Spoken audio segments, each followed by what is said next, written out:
Salut à tous, c'est Antoine le rebelle capitaliste, j'espère que vous allez bien.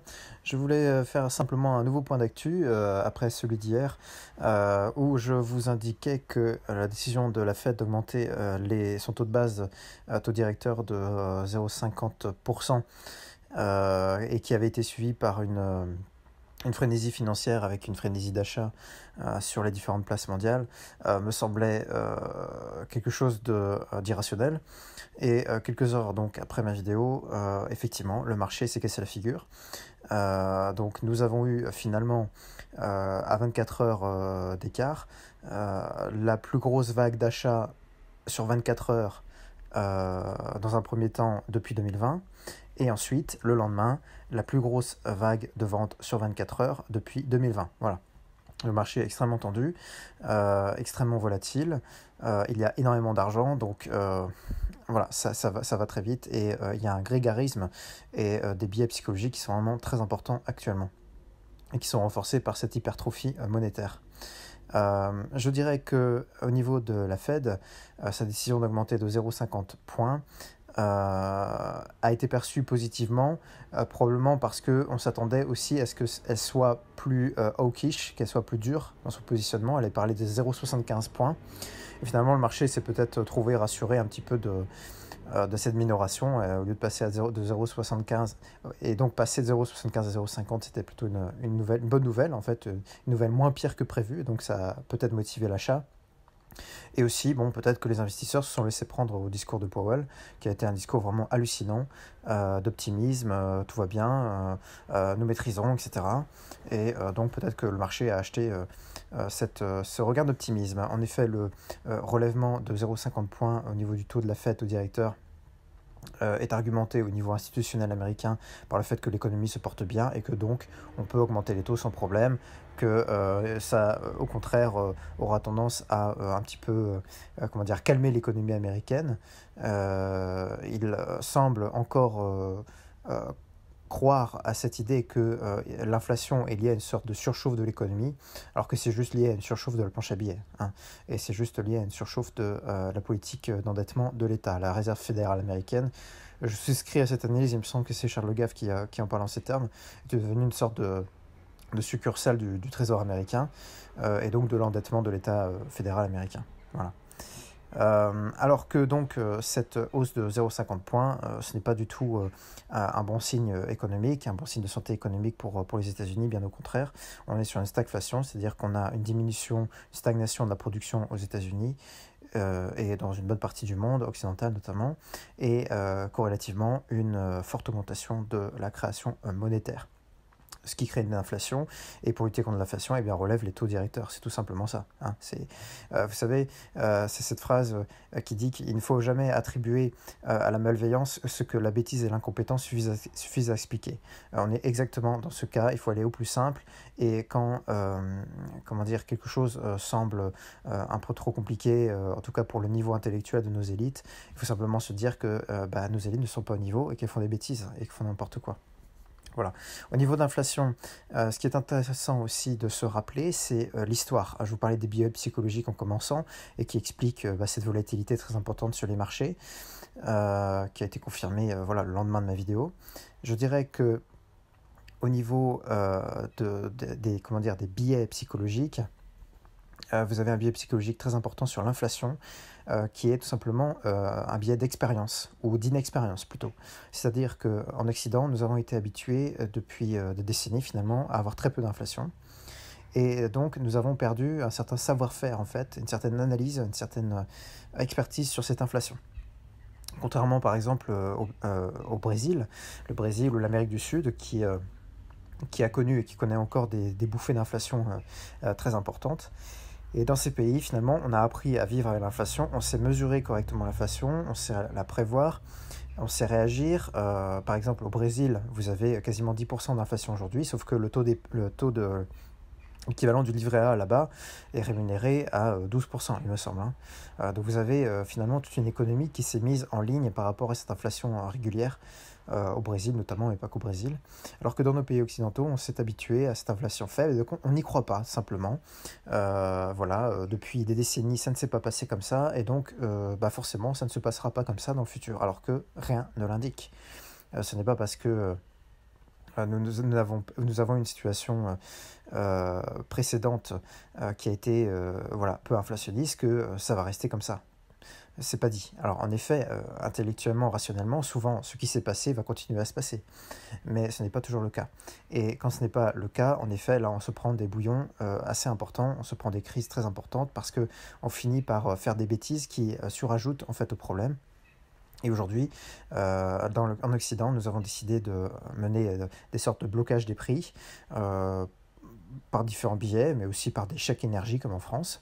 Et donc finalement, ça gonfle artificiellement la demande. Il n'y a pas de destruction de demande. Vous avez récemment, au niveau de la Banque d'Angleterre, un responsable de la Banque d'Angleterre qui a indiqué qu'on ne voyait pas de destruction de demande au niveau du pétrole, au niveau des prix à la pompe et de la consommation d'essence et de diesel en Grande-Bretagne. Et voilà, c'est à peu près partout pareil dans le monde occidental parce que justement, on limite à la baisse artificiellement par des aides publiques, par de l'endettement, ces prix à la pompe.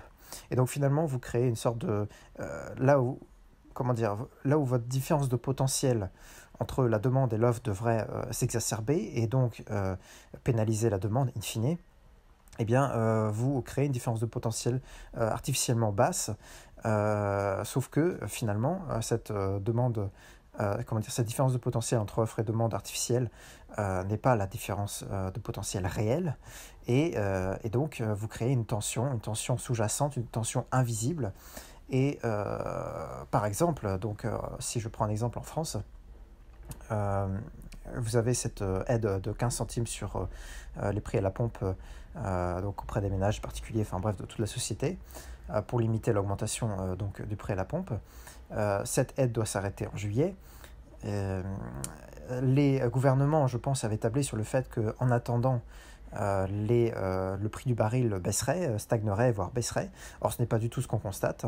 Comme je vous l'avais dit, le Brent oscille autour de 110 et là, le WTI a fortement augmenté. On est je crois, touché 110 très récemment. Alors, je vous avais dit que le WTI elle est oscillée autour de 100, donc on oscille bien au-dessus de 100 désormais sur le WTI. C'est peut-être un signal que, comme je vous l'avais dit, cet été on sera à 150 sur le baril pour le WTI et le Brent. Donc on verra, c'est peut-être le début de ce mouvement. En tout cas, il me semble que le pari très risqué, très osé, très wishful thinking de nos élites est perdu parce que le prix du baril ne baisse pas, il augmente. Et donc vous allez retrouver en juillet avec une situation où vous avez toujours des prix à la pompe très importants, malgré l'aide de 15 centimes. Et donc, qu'est-ce que vous allez faire? Vous allez arrêter cette aide quand même? Et donc, en arrêtant cette aide, vous allez augmenter encore le prix à la pompe. Donc, ça va être très explosif, très difficile. Plus on va attendre en plus, plus le prix du baril va augmenter. Et donc, vous voyez, si en juillet, on a 150 € le baril, avec l'aide de 15 centimes, on aura déjà des prix à la pompe élevés. Mais en plus de ça, si en juillet, malgré la hausse du baril, ils suppriment cette aide de 15 centimes, vous allez avoir un retour de flamme très important. Voilà. S'il n'y avait pas eu cette aide, on aurait eu une différence de potentiel entre l'offre et la demande plus importante, et la demande aurait été détruite progressivement. Au lieu de ça, on a décidé de faire du court terme, de faire des paris dangereux, et il est possible qu'en juillet, le gouvernement se dise qu'il ne sera pas possible, pour des raisons X, Y, de stabilité sociale ou politique, pour des enjeux politiques. Vous avez une réforme constitutionnelle qui s'annonce en France, qui est très dangereuse, avec un septennat qui est souhaité, avec des élections midterms législatives en France qui sont complètement à côté de la plaque. Il est possible qu'ils souhaitent acheter la paix sociale encore quelques mois pour passer cette réforme constitutionnelle institutionnelle en France. Et pour cela, ne pas arrêter cette aide 15 centimes et peut-être même l'augmenter très temporairement, en attendant toujours que peut-être le baril se tasse grâce à possiblement une récession, on ne sait jamais. J'y crois pas, honnêtement. Je pense qu'on sera à 200 $ d'ici la fin de l'année en 2022 sur le baril. Et donc, ils vont être dans une situation extrêmement difficile parce que s'ils continuent l'aide, malgré l'exacerbation encore du prix du baril, vous allez encore augmenter cette tension finalement entre le prix artificiel et le prix réel à la pompe. Et donc, vous allez créer une distorsion encore plus importante entre la différence de potentiel artificiel et la différence de potentiel naturel réel du marché.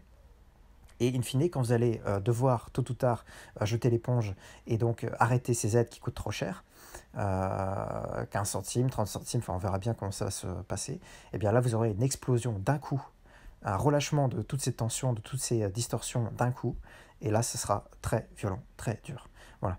Et il est possible que finalement en France, des contestations assez fortes sur la réforme institutionnelle s'accompagnent à ce moment-là de poussées, de bouffées inflationnistes qui renforceront encore la crise sociale. Voilà.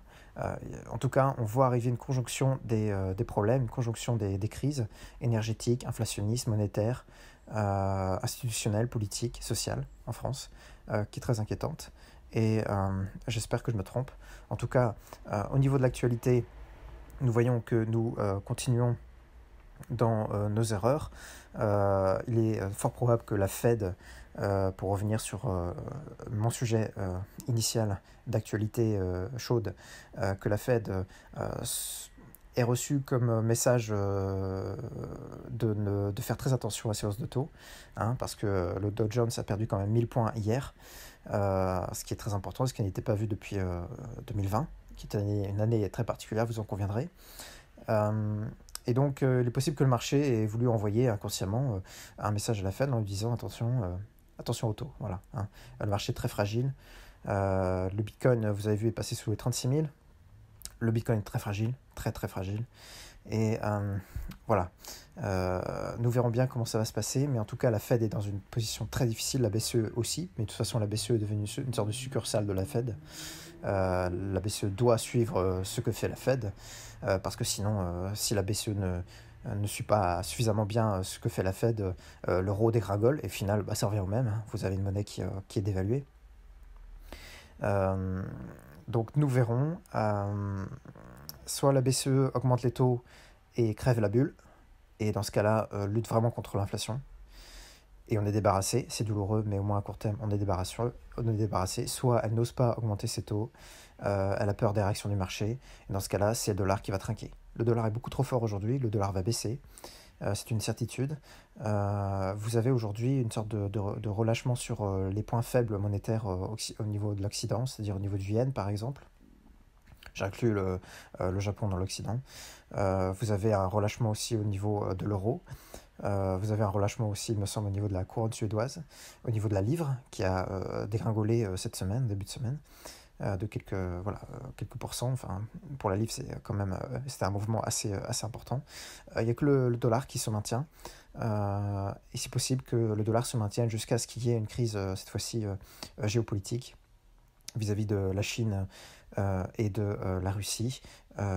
Ces deux pays veulent clairement avoir des actions agressives vis-à-vis de l'Occident, et la Russie a commencé, plus ou moins, hein, via l'Ukraine, et elle va continuer si elle en a les moyens. On verra bien comment ça se passe en Ukraine, mais normalement, si la Russie arrive à stabiliser la situation et à obtenir sa nouvelle Russie, Novorossia en Ukraine, eh bien, il est possible qu'elle passe aux pays baltes. Voilà. Et quant à la Chine, elle a recommencé à être agressive vis-à-vis de l'Inde dans les Himalayas et au niveau du Cachemire. Voilà, donc tout ça est inquiétant. Nous verrons bien.